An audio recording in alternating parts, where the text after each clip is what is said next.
Business ಸೀರೀಸ್ನ day 3. ಬೆಳಗ್ಗೆದ್ದು food factory ಹತ್ರ ಹೋಗಿ ಒಂದು ಆರ್ಡ್ರನ್ನ ಹೋಟೆಲ್ ಕೊಡಬೇಕಿತ್ತು. ಅದನ್ನು ಕೊಟ್ಬಿಟ್ಟು ಸೀದಾ ಮೆಡಿಕಲ್ ಹತ್ರಕ್ಕೆ ಬಂದೆ. ನನ್ನ ಫ್ರೆಂಡ್ದು ಸ್ಕೂಟಿ ನನ್ನ ಹತ್ರ ಇತ್ತು. ಅದನ್ನು ಅವ್ನಿಗೆ ವಾಪಸ್ ಕೊಟ್ಟು ಫ್ಯಾಕ್ಟ್ರಿ ಹತ್ರ ಒಂದು ಗಾಡಿ ಇದ್ರೆ ಅದನ್ನು ತೊಗೊಂಡು ಟೈಮ್ ಆಗ್ತಿದೆ ಅಂತ ಸೀದಾ ಮೆಡಿಕಲ್ಗೆ ಬಂದೆ.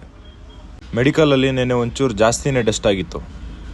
ಅದನ್ನೆಲ್ಲ ಕ್ಲೀನ್ ಮಾಡಿ ಇವತ್ತೇನು ಮಾಡಬೇಕು ಅಂತ ಯೋಚನೆ ಮಾಡ್ತಿದ್ದೆ. ಸೊ ಬಿಫೋರ್ ಮೊಬೈಲ್ಸು ಇಂಟರ್ನೆಟ್ಟು ಯಾವುದಾದ್ರೂ ಒಂದು ಬಿಸ್ನೆಸ್ನ ಪ್ರಮೋಟ್ ಮಾಡಬೇಕು ಅಂದರೆ ಪಾಂಪ್ಲೆಂಟ್ಸು ನ್ಯೂಸ್ ಪೇಪರ್ಸ್ಗೆ ಹಾಕ್ತಿದ್ರು, ಇಲ್ಲ ರೇಡಿಯೋ, ಟಿವಿ, ಇಲ್ಲ ಮೈಕಲ್ ಅನೌನ್ಸ್ ಮಾಡಿಸ್ತಿದ್ರು. ಸೊ ಈಗಿನ ಸಿಚುವೇಶನ್ ಅಲ್ಲಿ ಅದು ಕಾಸ್ಟು ಜಾಸ್ತಿ ಮತ್ತೆ ಟೈಮು ಜಾಸ್ತಿ. ಈಗಿನ ಇಂಟರ್ನೆಟ್ ದುನಿಯಾದಲ್ಲಿ one of the best solution ಅಂದರೆ ಮಾರ್ಕೆಟಿಂಗ್, ಅದು especially online marketing and social media promotions. ಈಗಿನ ಸಿಚುವೇಶನ್ಸ್ಗೆ TV, radio, news paper, posters ಅಷ್ಟೆಲ್ಲ ಮಾಡ್ಕೊಂಡಿರೋಕ್ಕೆ ಪೇಷನ್ಸು ಇಲ್ಲ, ಟೈಮು ಇಲ್ಲ.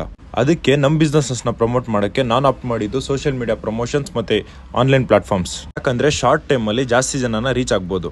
ನಮ್ಮ ಪ್ರಮೋಷನ್ಸ್ನ ಒಂದು ಸಿಸ್ಟಮ್ಯಾಟಿಕ್ ಆಗಿ ಪ್ಲಾನ್ ಮಾಡಿದ್ದೀನಿ. ಅದನ್ನು ಮುಂದಿನ ಬ್ಲಾಗ್ಸಲ್ಲಿ ತೋರಿಸ್ತೀನಿ. ಅಲ್ಲಿವರೆಗೂ ನಿಮ್ಗೆ ಏನಾದರೂ medicines, general products, daily essentials and cosmetics ಏನಾದರೂ ಬೇಕಿದ್ರೆ ಆರ್ಡರ್ ಮಾಡಿ. All over Chikkaballapur within 10 to 15 ಮಿನಿಟ್ಸಲ್ಲಿ ಫ್ರೀ ಹೋಮ್ ಡೆಲಿವರಿ ಇದೆ. ಸ್ಕ್ರೀನ್ ಮೇಲೆ ಬರ್ತಿರೋ ನಂಬರ್ಗೆ ಕಾಲ್ ಮಾಡಿ ಆರ್ಡರ್ ಮಾಡಿ, ಇಲ್ಲ ಡೈರೆಕ್ಟ್ ಶಾಪಿಗೆ ವಿಸಿಟ್ ಮಾಡಿ ನೋಡಿ ಪರ್ಚೇಸ್ ಮಾಡಿ. ಮೆಡಿಕಲ್ ಅಡ್ರೆಸ್ ಬಂದು Pulsar X pharma, old SBI opposite, MG road, Chikkaballapur. Visit ಮಾಡಿ ಇಲ್ಲ ಕಾಲ್ ಮಾಡಿ ಆರ್ಡರ್ ಮಾಡಿ. ಧನ್ಯವಾದ.